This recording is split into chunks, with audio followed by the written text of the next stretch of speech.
It's time to string up those crazy Christmas lights and try to contact your missing kid, because we are the new buyers of the new Dungeons & Dragons Stranger Things starter set, and today we're going to review it.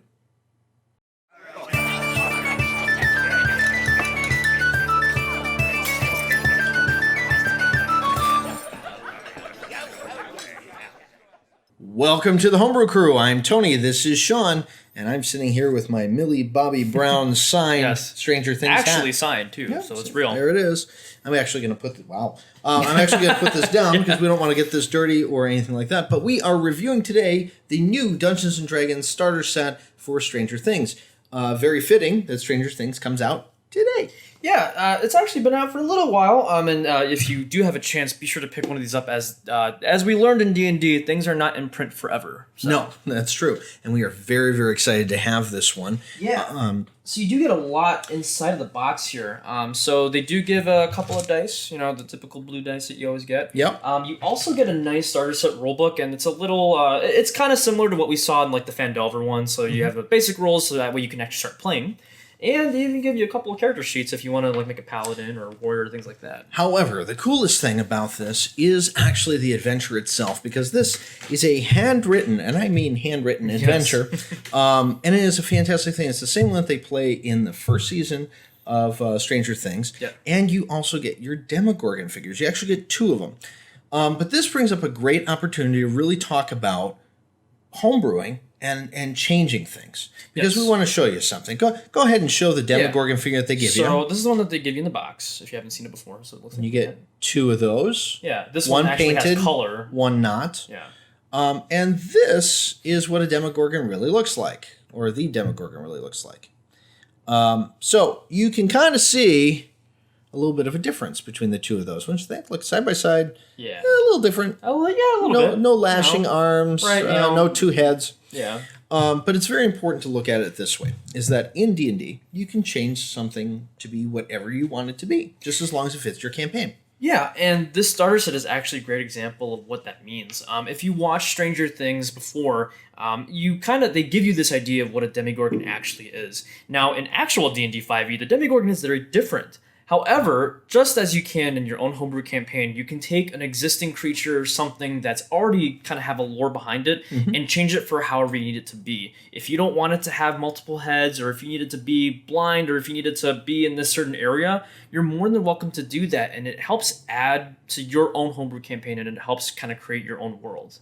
Now, one thing I really like about this set, Sean, is that this is very much written for younger adults, like kids. And really, honestly, you look at them here. I'm going to show you the adventure book here, and you guys are going to see, like there. See, it's actually written out with crayon and everything else. Yeah. And this is by Mike Wheeler. We were blown away when we first opened it too. Because as you go through it, you first start with, there's Will the Wise there. You see? And what's neat about this is that it's handwritten as if it's in a notebook. And this is a great first thing. And part of that, I kind of, do you want to read this Notes to the Dungeon Master? I think you should read that. From a viewpoint of like what it takes to be a Dungeon Master, this is a very, very well written thing in here. Yeah, and it's funny because even though it's kind of written in the style of like a younger person, it still rings true. I'm just going to go and read a couple lines here. Describe each scene. Tell them what their characters see or hear or feel at the start, then just let them go. Don't worry too much about getting the rules right or being perfect as a DM. That's short for Dungeon Master, as it's mentioned. It actually puts that in quotes, which is really cute. Just relax, let things happen naturally, and enjoy playing the game. And a lot of the adventure written here is kind of written the same way, but even if it was like elegantly worded or if it was really simple, a lot of it does ring true when you're in your own homebrew campaign or when you're running a game. And I think the cool thing about this is that each section of this, like there is a cave. This is actually a really great one-shot adventure to go over, because you're going over troglodyte caves. There's those there. And then you're going through, it actually describes the Upside Down a little bit. And then after that, each one, there's one magic item in this whole thing.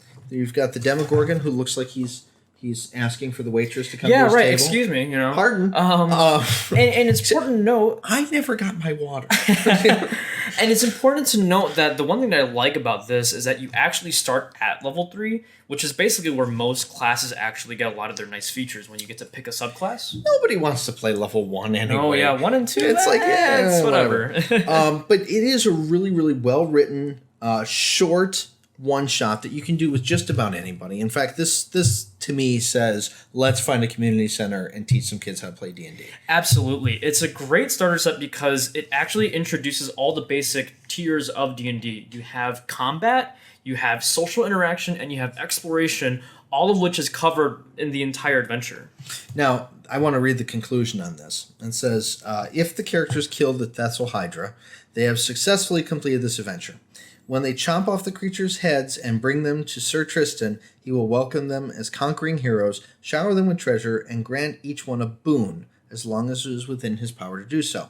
Additionally, in Area 6 of the Thessal Hydra's lair, they will find gold coins, gems, and artwork worth 1,000 gold apiece, plus one magic item of the Dungeon Master's choice from Appendix A of the Rulebook.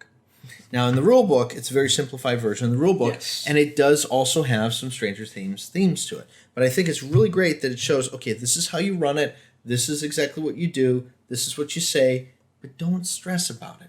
Mm-hmm. It's the most important thing out of this and anything that we could ever tell you as Dungeon Masters not to do. Don't stress yourself out over what you're planning or trying to figure out. Let your players enjoy and see where it takes you. Yeah, exactly. Even if you're reading something from a book or something from an adventure like this, never feel like that you're forced to have to follow the rails or follow everything to an exact T. The great thing about 5e D&D and a lot of tabletop RPG games is that you can kind of make what you want of the adventure. You can roll with the punches and you can see what kind of happens even if you didn't plan it at all. Absolutely. Now, here on the channel, we always review any homebrew content that you have, and you can send it to us right here at DM. I'm going to do this from now on. dmbrewcrew@gmail.com. You can send us anything that you like, and we'd be happy to take a look at it. If you've got an adventure you think is really, really great, we're starting to look for new adventures for our players and everyone to go on to. Yeah, and if you want to see things get homebrewed and switched around like a Demigorgon, for example, you can go ahead and check out our bi-weekly stream called The Maw. Every other Tuesday night at 7 p.m. Central Time, we do get submissions and things that we find on homebrew content that we get to play test live on our stream, so be sure to check that out. Absolutely. And as usual, we want to thank all of our Patreons for giving us support. You can go ahead and follow the link below if you want to help us out. Every little dollar helps when it comes to getting new equipment, getting content reviews such as this, and just kind of helping with our incurring expenses. So we do appreciate it, and we want to thank everyone who has been donating. Absolutely. And remember, the best campaigns are always the ones that are home brewed. So until next time, keep brewing.